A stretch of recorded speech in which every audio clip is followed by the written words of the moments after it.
देखिए ethanol blending क्या होता है और इसके लिए फ्लेक्सी फ्यूल ही क्यों जरूरी है, इंजन में क्यों बदलाव किए जाते हैं, और इसके मद्देनजर भारत सरकार चीनी के निर्यात पर पूरी तरह बैन लगा दिया है, जबकि भारत के पास वर्तमान समय में 8 मिलियन टन चीनी गोदामों में रखा हुआ है, अर्थात भारत के पास चीनी की कोई कमी नहीं। तो पूरे चीजों को हम समझते हैं। देखिए एथेनॉल ब्लेंडिंग मतलब क्या होता है, पेट्रोल में जब इथेनॉल मिला दिया जाता है, इथाइल अल्कोहल, तो उसे मिक्सचर ना बोल के ब्लेंडिंग बोला जाता है। ये फायदेमंद होता है, इससे थोड़ा सा पेट्रोल का पैसे बच जाते हैं। इसमें 85% जो होता है वो पेट्रोल होता है, 15% जो होता है इसमें इथेनॉल होता है। हालांकि भारत सरकार का टारगेट है कि 2025 तक इसे 20% इसमें एथेनॉल मिला देना है, और एथेनॉल मिलाने की क्रिया को एथेनॉल ब्लेंडिंग कहते हैं। ऐसा क्यों किया जा रहा है, क्योंकि भारत के पास बहुत ज्यादा ऑटोमोबाइल इंडस्ट्रीज है। हमारे पास दुनिया में थर्ड नंबर पे हम लोग आते हैं ऑटोमोबाइल सेक्टर में। हमारे तरफ भारत में कई अलग अलग टाइप की व्हीकल्स बनते हैं, जिसमें 26 million vehicles per year Bharat में बनाए जाते हैं। इस 26 मिलियन व्हीकल में से लगभग 5 मिलियन व्हीकल्स हर साल 5 मिलियन व्हीकल्स हर साल हम लोग निर्यात कर देते हैं। तो हम लोग के पास जो 26 मिलियन जो बच रहा है यहाँ पे टोटल ओवरऑल, मतलब अगर भारत में देखेंगे तो लगभग 20 मिलियन गाड़ियां हर साल बन रही हैं, और उसमें जो फ्यूल पड़ रहा है वो पेट्रोल से आ रहा है। और पेट्रोल हमारे पास तो होता नहीं, हम लोग 80% पेट्रोल जो है वो बाहर से ही मंगाते हैं। अब जो पेट्रोल बाहर से आ रहा है वो तेल के कुएं या रीक से आ रहा है, ये गल्फ कंट्री के पास है। इन्हें हम लोग कच्चा तेल खरीदते हैं जिसे क्रूड ऑयल कहते हैं, बैरल यानी बैरल में इसे खरीदा जाता है, फिर इसे रिफाइनरी में छानकर पेट्रोल पंप तक पहुंचाया जाता है। इससे क्या है कि हम लोगों का एक बहुत बड़ा पैसा विदेशियों के पास चला जाता है कच्चा तेल खरीदने में। आप अंदाजा नहीं लगा सकते हैं कि भारत सरकार प्रति साल कितना विदेशी लोगों को यानी गल्फ कंट्रियों को कच्चे तेल के बदले पैसा देती है। 65 बिलियन डॉलर देती है। 65 बिलियन डॉलर कितना हो गया, 50 खरब 41 अरब 17 करोड़ 57 लाख 50 हजार रुपए प्रति साल भारत सरकार का पैसा जाता है। हम लोग टैक्स पेयर का पैसा विदेशियों के पास चला जाता है, जो केवल जमीन से निकाल के पेट्रोल दे देते हैं। अब सोचिए ना, जैसे हम लोग के यहाँ अगर कोई पानी खरीदता 60 रुपया लीटर, तो कितना अमीर हो जाते हैं हम लोग। तो इतना पैसा जाता है। सोचिए अगर इस पैसे का हम 20% टारगेट रखे हैं कि इसमें पेट्रोल की जगह इथेनॉल मिला देंगे, तो इसका 20% कमी आएगी ना। सोच सकते हैं, निकालते रहिएगा इसका 20% कितना ज्यादा होता है। इसीलिए हम लोग एथेनॉल को कर रहे हैं, और एक बार एथेनॉल सक्सेस हो गया ना, तो 20% की जगह 30% करेंगे, 30% की जगह 50% कर देंगे, और धीरे धीरे करके 80% कर देंगे। तो 80% कर देंगे तो इन लोग को पैसा देने की जरूरत क्यों है, एथेनॉल हम लोग खुद ही बना सकते हैं। ये नहीं बना सकता है एथेनॉल, इन लोग को उतना टेक्नोलॉजी नहीं है। एथेनॉल जो होता है C2H5OH होता है एथेनॉल, इसे इथाइल अल्कोहल कहा जाता है। इसका IUPAC नाम एथेनॉल हो जाता है। शराब बनाने के काम में यही आता है। शराब में भी इथेनॉल ही मिलाया गया रहता है।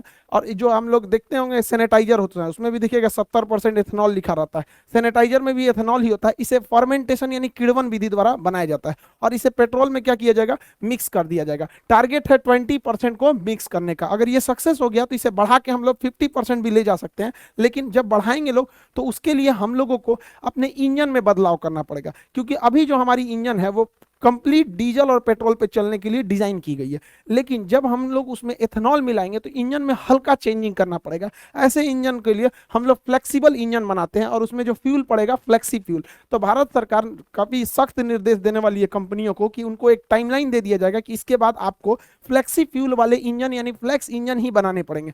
याद कीजिए 2018 का जब समय था, 2017 में 17 के लास्ट में सरकार ने कह दिया था, सुप्रीम कोर्ट ने आदेश दे दिया था कि अब BS3 की गाड़ियां नहीं चलेंगी, सब चलेंगी BS4। रातों रात बेच के हटाना पड़ा कंपनियों को। उसी तरह सरकार भी इन लोग को अभी वार्निंग दे रही है, फिर कभी सख्त आदेश देगी, उसके बाद एक बार फैसला सुना देगी, तो सारी कंपनियों को अपने BS6 के जगह फ्लेक्सी फ्यूल डालना पड़ेगा। इससे काफी ज्यादा फायदा होता है फ्लेक्सी फ्यूल से। सबसे पहला कि प्राइस घट जाएगा, पेट्रोलियम का प्राइस इसलिए घटेगा क्योंकि बाहर से मंगाना नहीं है, हम लोग का प्राइस घट जाएगा। दूसरा कि फ्लेक्सी फ्यूल अगर रहेगा, एथेनॉल रहेगा, तो एथेनॉल में पोल्यूशन कम होता है। आज जो ग्लोबल वार्मिंग प्रदूषण की समस्याओं को हम लोग लेके झूल रहे हैं, उनके लिए एक काफी अच्छा ये किफायती रास्ता हो जाएगा हम लोग के लिए एथेनॉल ब्लेंडिंग। और इसके लिए हम लोग को एथेनॉल का प्रोडक्शन बहुत बढ़ाना पड़ेगा। प्रति वर्ष 500 करोड़ लीटर एथेनॉल का उत्पादन करना पड़ेगा। सोचिए 500 करोड़ लीटर। अब इतना एथेनॉल का उत्पादन करेंगे तो रोजगार भी मिलेगा। बाहर अगर अकेले बिहार में 4 से 5 एथेनॉल प्लांट लगा दिए गए, इससे हजारों लोगों को रोजगार मिलेगा। देखिए रोजगार डायरेक्ट कम दिखता है, इनडायरेक्टली बहुत ज्यादा लोगों को रोजगार दिखता है।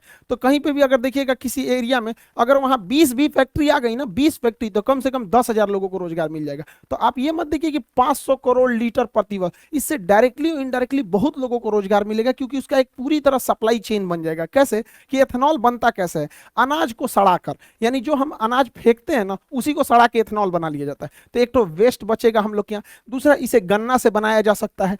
चावल जो टूट जाता है बाजार में सस्ते दाम पर बिक जाता है, किसान का चावल टूट गया तो उसको खुद ही बन जाता है, तो उसी चावल को सड़ा के ये एथेनॉल बना लेता है। मक्का, मक्का जो है इसका कोई भाव नहीं मिलता है, 6 रुपए किलो किसान का मक्का सरकार को किसान बेचने के लिए मजबूर होता है, 6 रुपये किलो। अब उसको ना छुपाया कैसे जाता है, किसानों को बेवकूफ कैसे बनाया जाता है, तो सरकार कहती है हम 6 रुपया नहीं ना खरीद रहे हैं, हम 600 रुपया प्रति 100 kg यानी प्रति क्विंटल खरीद रहे हैं। अजब हाल है भैया, तो 1 रुपया 6 रुपया ना किलो पड़ा, तो किसान को 100 रुपया का भाव कौन सी बताता है, 1 किलो का बताओ ना, आम आदमी को भी समझ में आता कि तब ना लोग सवाल उठाएंगे कि किसानों का इतना दुर्दशा क्यों है। आप सोचिए, आप एक ठो मक्का खरीदिएगा ना, एक ठो ठेला पे से, तो 5 रुपया 10 रुपया का मिलेगा, और किसान से 1 किलो खरीद लिया जाता है, और बेचारा उसको कितना दिया, 6 रुपया किलो, मजबूर है। लेकिन जब इस मक्के का उपयोग किया जाएगा एथेनॉल बनाने में, तो किसान भी अपना बढ़िया दाम में बेचेगा यहाँ पर, क्योंकि इसका प्रोडक्शन होने लगेगा।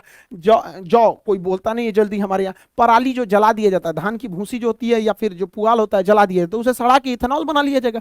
अब इतना एथेनॉल बनेगा तो रोजगार भी मिलेगा, और हम लोग जो पेट्रोल खरीदते हैं उससे अच्छा हम किसानों से खरीदेंगे। जो पैसा आज हमारा फॉरेन रिजर्व गल्फ कंट्रियों को जाता है पेट्रोलियम के भुगतान करने के लिए,